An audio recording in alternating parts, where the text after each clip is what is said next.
Eto na, yung Kiko Pangilinan. Doon po sa impeachment, mga bossing. Sabihin, wala nang kinalaman ba ang approval sa trust? Kung mas mataas ang trust rating, ibig sabihin, wala nang betrayal of the public trust. Well, Ayan. Mukhang ang pinaparinggan din dito, yung isang lawyer ng depensa ni Sara Duterte. Napaulit-ulit lang pong sinasabi, binoto po yan ng 32 million at mataas po ang trust rating ng Vice Presidente. Tapos yung isang lawyer din, 80% ang kanyang naging grado. Sabi nung iba, hindi lang 80. 80-80. Dalawang 80 daw ho. Ang Vice Presidente, mga kababayan. Hindi din ho no? Porket mataas yung trust rating doon, wala nang paano kung magaling lang talagang magtago? 'Di ba? Kaso may mas magaling po na maghagilap, maghalongkat, mag-imbestiga ng mga ebidensya. At ito po para masabi po ng kampo ng Vice Presidente na wala ang ebidensya at fishing expedition lang po ang ginagawa, mga kababayan, diyan po sa impeachment ng Vice Presidente. Yung diniscuss doon sa Kongreso, na nandoon, alam ko nandoon sila Michael Poa, no? Habang nagtatanong si dating Senadora De Lima, na ngayon po ay Congresswoman, tinatanong niya, eto bang mga transaksyon na ito ay positibo sa AMLAC at talagang nangyari? 18 po, mga kababayan. No? 18, si Ma'am na Gigi matutulog na, alas 11 na kasi. 18, doon po sa binanggit ni Congresswoman De Lima, tugma po, mga kababayan. Kaya nga po ito, siguro medyo umiikot ang mga tumbong po ng mga yan. Bakit? Pinayagan na buksan yung BIR box, mga bossing.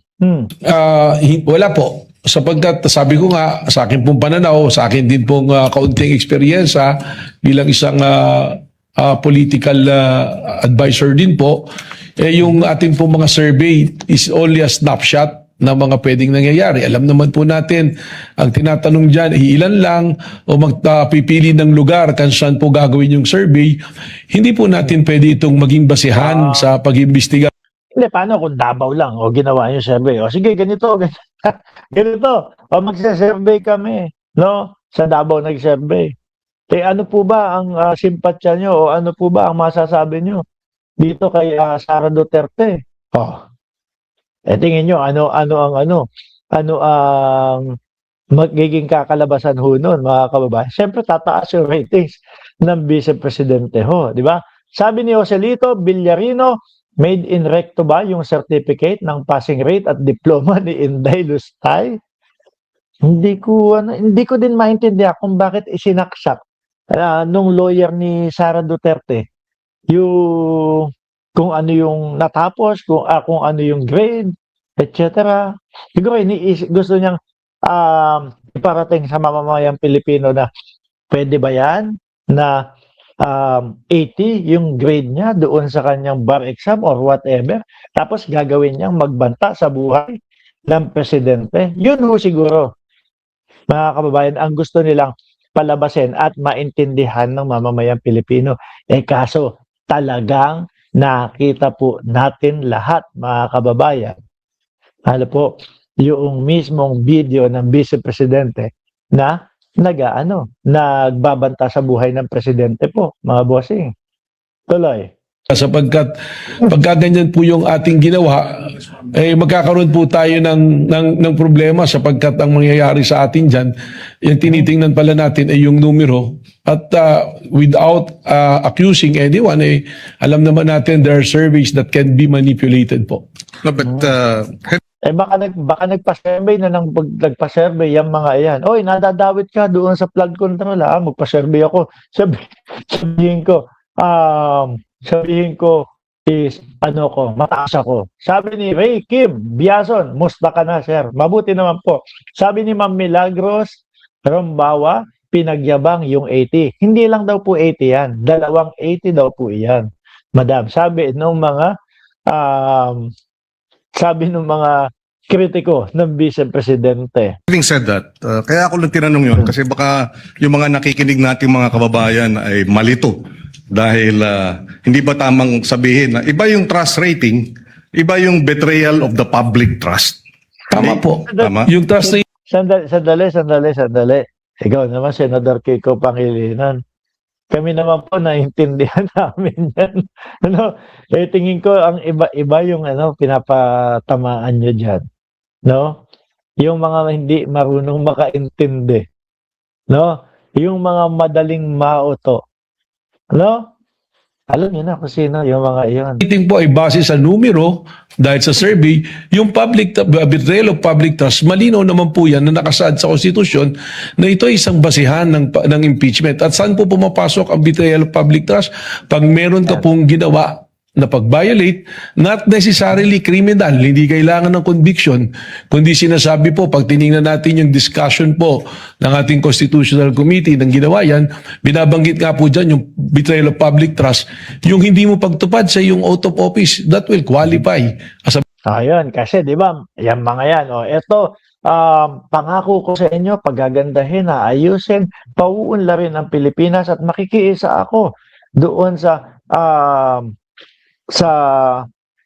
mga proyekto ng mga gobyerno upang sama-sama natin. Yan, kapag hindi mo tinupad yon, ikaw pa ang naging sanhi ng pagkawala at pagkalustay ng pera. Betrayal of public trust. Pero kaya malayo, mga kababayan. Kumbaga, pagtataksil sa mamamayang Pilipino. Kaya malayo po yun, doon sa pa-survey-survey. At saka alam nyo,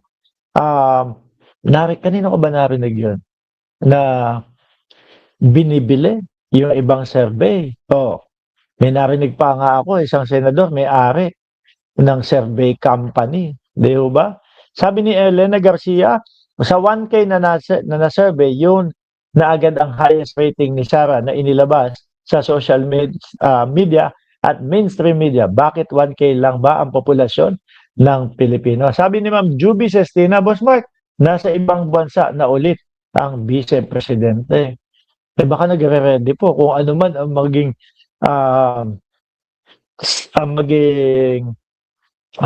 resulta ng kanyang impeachment. Doon nakabase kung uuwi at babalik sa Pilipinas pa ho. No?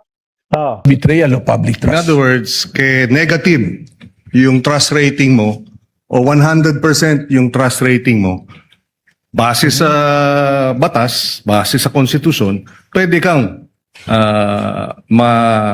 ma-convict. Whether negative or positive trust rating, pwede ka pa rin ma-convict o ma-acquit. Depende sa ebidensya sa usapin ng betrayal of the public trust. Tama po. Wala pong kinalaman Sabi ni Ma'am BG Badjola, sila ang ang survey on the trust rating, kundi kung ano po ang ebidensya na ipinasok po sa ating pong impeachment court. Maraming salamat. Kasi di ba para pwede na lang na, sige, nasasama ako doon sa investigasyon na ganito. Pa-survey ka nga. Sabihin mo doon sa may-ari ng survey company, mag-survey siya. Di ba mga kababayan? Ganon. Anyway, mga boss pa mo, sir, dahil gabi na din po dito, mga bossing, ako'y magpapaalam na po muna sa inyo. No? Babawi ako sa inyo. Mamayang gabi po, bibigyan po namin kayo ng mga update kung ano po yung mga nangyayari sa usaping political po, mga kababayan. At hanggang ngayon ulitin ko, hanggang ngayon, hinihintay ko yung magiging sagot, yung magiging sasabihin nung boyfriend ni Alicia kung ano ba talaga yung nangyari. Pero hanggang ngayon po wala kasi akong naririnig tungkol doon po. Maraming salamat and God bless po sa ating lahat. Bawi po ako sa inyo mamayang gabi.